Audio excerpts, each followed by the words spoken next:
So ಇವತ್ತಿನ ಪ್ರಪಂಚದಲ್ಲಿ hair fall ಅನ್ನೋದು ತುಂಬಾ ದೊಡ್ಡ ಪ್ರಾಬ್ಲಮ್ ಆಗೋಗಿದೆ.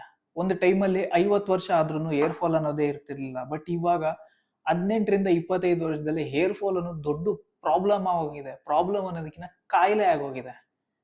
ಯಾಕಂತಂದ್ರೆ ರೀಸನ್ ಯಾರಿಗೆ ಏನು ಅಂತ ಗೊತ್ತಿಲ್ಲದೇನೆ ಒದ್ದಾಡೋ ಪರಿಸ್ಥಿತಿಯಲ್ಲಿ ಜನ ಇದ್ದಾರೆ. ಸೊ ಇದ್ರ ಬಗ್ಗೆ ಎಲ್ಲ ನೀವೇನಾದ್ರು ತಿಳ್ಕೊಬೇಕು ಅಂತಂದ್ರೆ welcome to Roots Rebirth YouTube channel.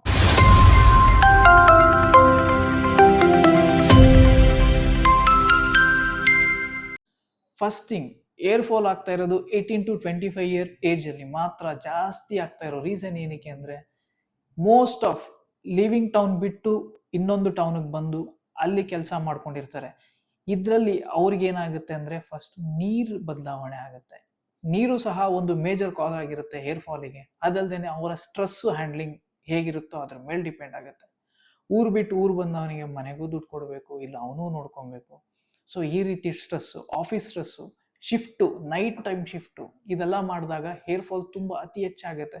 ಯಾಕಂತಂದ್ರೆ ಬಾಡಿಗೆ ರೆಸ್ಟ್ ಕೊಟ್ಟಿಲ್ಲ ಅಂದ್ರೂ ಅದು ಒಂದು ರೀಸನ್ ಆಗಿರುತ್ತೆ ಹೇರ್ ಫಾಲ್ ಆಗೋದಕ್ಕೆ.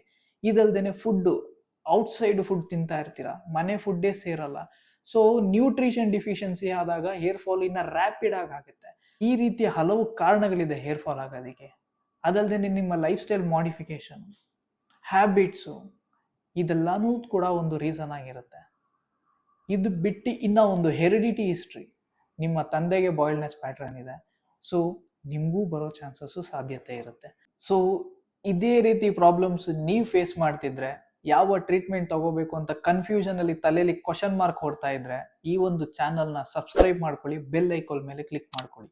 ನೆಕ್ಸ್ಟ್ ವಿಡಿಯೋದಲ್ಲಿ ಏರ್ ಫಾಲಿಗೆ ಯಾವ ರೀತಿ ಟ್ರೀಟ್ಮೆಂಟ್ಸ್ ತಗೊಂಡ್ರೆ ಹೇಗೆ ವರ್ಕ್ ಆಗುತ್ತೆ ಅನ್ನೋದು ನಾನು ತಿಳಿಸ್ಕೊಡ್ತೀನಿ.